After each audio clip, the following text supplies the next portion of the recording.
Imagine reading a polished, systematic review and assuming that, because it looks detailed, you can clearly tell how the authors reached their conclusions. That sounds reasonable. If the paper has many references, tables, and technical terms, I would expect the process to be transparent.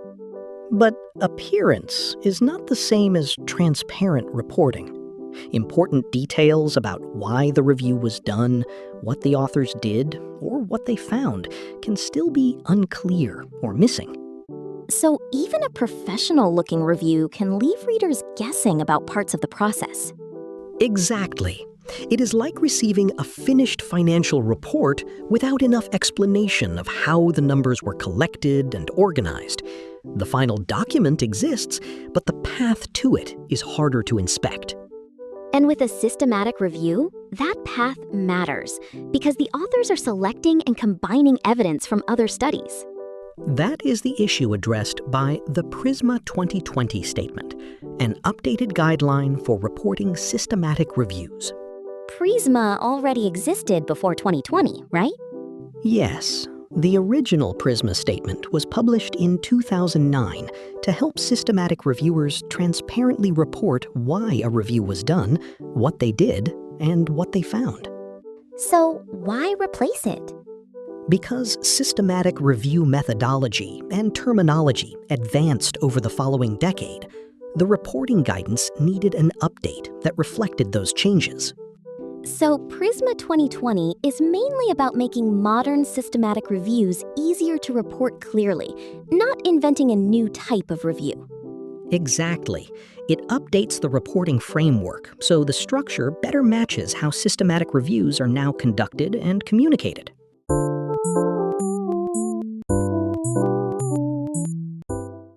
The central problem is straightforward. Methods evolve, but reporting guidelines can become outdated if they do not evolve with them. What kinds of changes are we talking about? The paper specifically points to advances in methods for identifying studies, selecting them, appraising them, and synthesizing their findings. Those sound like the major stages of a systematic review. They are. Reviewers first need to identify potentially relevant evidence, decide what should be included, evaluate the studies, and then bring the findings together. If those stages change, the information readers need to understand them may also change. Exactly. A reporting checklist from 2009 may not fully capture newer terminology or newer methodological practices a decade later. But PRISMA is not telling every researcher to use one identical method, is it? No, that distinction is important. PRISMA is a reporting guideline. Its purpose is to help authors clearly report what they did and found.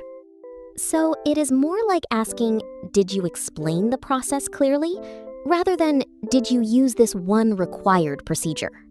That is a good way to put it. The focus is transparency. And that matters for more than authors. Readers and reviewers also benefit if the structure makes important information easier to find. Exactly. A systematic review may summarize a large body of evidence, but readers still need a clear view of the decisions behind that summary.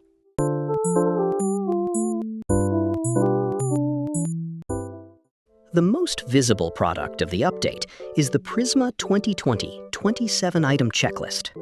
What does that checklist actually contain? It identifies reporting items that authors should address when presenting a systematic review. Is that the only tool included? No, the authors also provide an expanded checklist with more detailed reporting recommendations for each item. So there is a main checklist for the overall structure and a more detailed version for additional guidance. Exactly. The structure and presentation of the items were also modified to make implementation easier. Does PRISMA 2020 cover the abstract too? Yes. The paper includes a separate PRISMA 2020 checklist for abstracts. That seems useful because many readers first encounter a review through its abstract.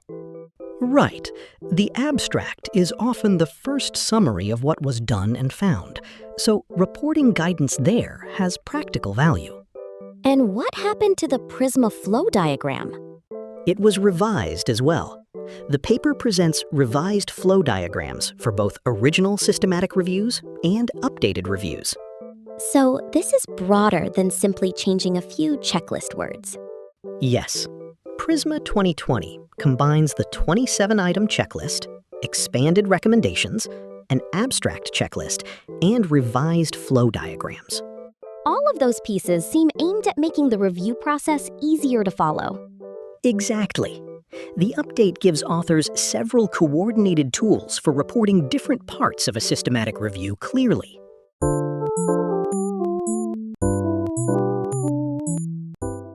The main outcome is that PRISMA 2020 replaces the 2009 PRISMA statement with updated reporting guidance. So this paper is not reporting a treatment effect, survey results, or experimental comparison. Correct. It is a guideline paper. Its contribution is an updated framework for how systematic reviews should be reported. And that framework reflects newer methods for identifying, selecting, appraising, and synthesizing studies. Exactly. Those advances are the reason the authors considered an update necessary. Could someone misuse the checklist by assuming that a well-reported review must automatically be a high-quality review? That would go beyond what this paper establishes.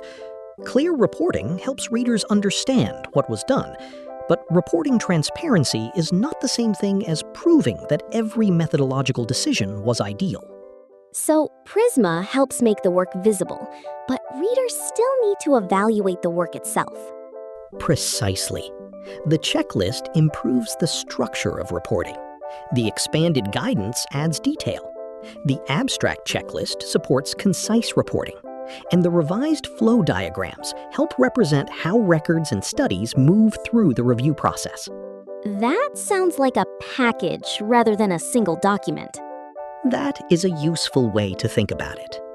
PRISMA 2020 provides several connected reporting tools built around the same goal.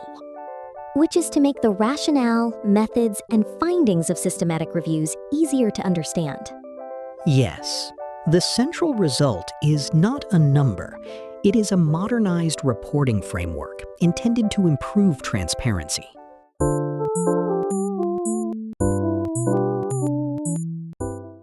The strongest practical lesson is this. Do not judge a systematic review only by how polished, technical, or authoritative it looks.